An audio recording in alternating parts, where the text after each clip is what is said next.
Salut tout le monde, je m'appelle Olivier. Je commence à faire des vidéos parce que j'aime parler de mes projets. Un de mes gros projets que j'ai dernièrement, c'est la création de mon entreprise. J'ai décidé de me lancer en entrepreneuriat. C'était pas facile pour moi de vouloir justement me lancer dans ce projet-là, mais j'ai décidé de faire le saut. Et là, c'est pas toujours facile, là. Présentement, je suis ça fait peut-être 2 mois que je suis en entrepreneuriat. Puis juste le fait d'enregistrer mon entreprise, c'était toute qu'une aventure. Il y a des choses légales que je comprends pas tout le temps. Mais par exemple, je suis quand même quelqu'un qui va chercher des ressources aux bons endroits, selon moi. Puis maintenant, je trouve que c'est le meilleur moment de pouvoir le faire grâce à l'intelligence artificielle. C'est un outil qui est tellement incroyable. Il y en a qui l'utilisent pour des choses moins, moins pratiques, mais moi, je trouve que je me suis dit, je vais l'utiliser pour mon entreprise, pour créer mon entreprise. Ça a réussi à faire mon plan d'affaires. Ça a réussi aussi à me donner plein d'idées. Puis, par exemple, dans le, dans la construction de mon entreprise, d'un point de vue légal, il y avait plusieurs choses que je n'étais pas sûr. J'envoyais le document au AI, puis il me disait quoi faire et ne pas faire. Il m'expliquait beaucoup de choses que je ne comprenais pas. Je trouve que ça m'aide beaucoup. C'est quelque chose qui est très utile selon moi, plus que de tricher sur ses devoirs. Mais non, je suis content de voir où est-ce que ça va, où c'est que ça progresse. Selon moi, ça va pas assez vite. Ça, c'est quelque chose qu'il faut que C'est quelque chose qu'il faut que je m'adapte. C'est quelque chose qu'il faut que j'accepte que ça va pas aussi vite que ce que je veux. C'est pas toujours facile. J'ai j'ai l'impression aussi que dans la société qu'on a, c'est faut que tu sois plus efficace, plus rapide, toujours plus rapide, toujours. Puis une fois qu'on réussit à avoir certaines réussites, ben c'est OK, bon, ben c'est quoi la prochaine? OK, tu as réussi à faire ça, tant mieux, mais c'est quoi la prochaine affaire que tu fais? C'est difficile apprécier le moment présent, apprécier les choses qu'on réussit à faire. Dernièrement, je trouve que j'ai accompli beaucoup de choses, puis même moi, je suis le premier à juste... Ça devient difficile parce que moi, personnellement, je trouve que j'ai accompli beaucoup de choses, mais ça reste que je suis toujours... Bon, ouais, la prochaine chose, c'est quoi? C'est quoi l'autre prochaine?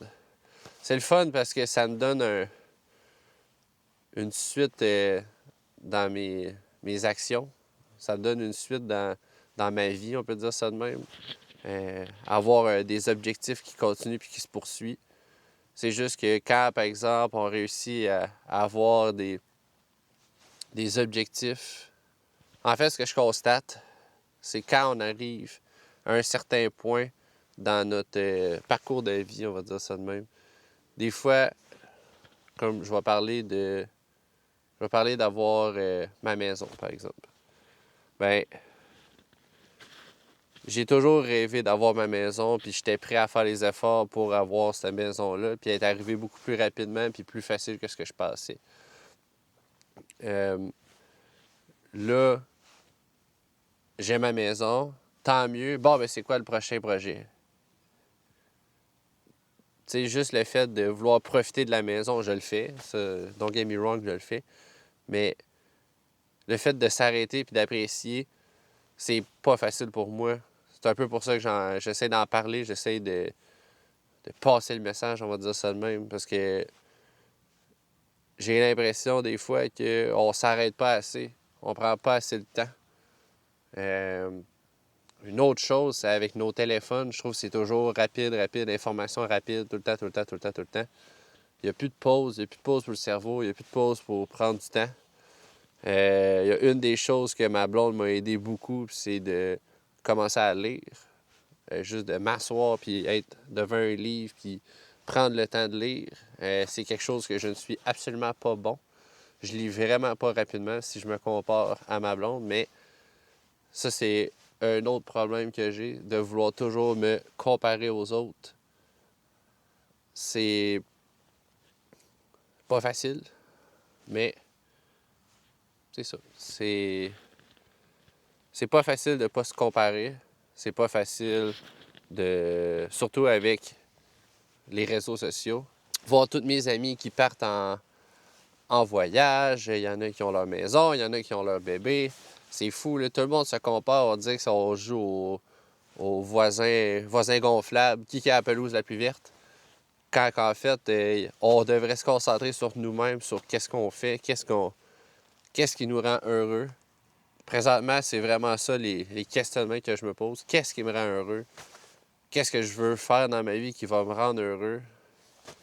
C'est pas tout le temps facile, j'ai l'impression, parce que il y a beaucoup de choses qui me rendent malheureux ou qui m'insatisfait.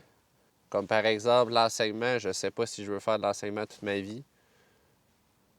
Fait que c'est des questionnements que je me pose beaucoup. C'est des questionnements qui sont pas faciles à avoir, mais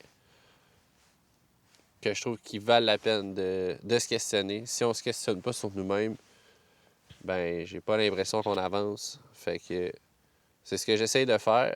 C'est pas tout le temps facile. Des fois, il faut creuser quand même assez profond pour aller dans des endroits qui font peut-être un peu plus mal que des choses des sujets qu'on veut pas aborder. Mais je trouve que ça vaut la peine pour avancer puis être un meilleur humain au bout de la ligne. Donc, c'était mes pensées d'aujourd'hui. J'espère que vous appréciez. Pour vrai, j'espère. Fait que like et subscribe! Je trouve ça encore drôle à dire, mais regarde, peut-être bien que ça va changer éventuellement. Fait que sur ça, je vous laisse apprécier le bord de la mer.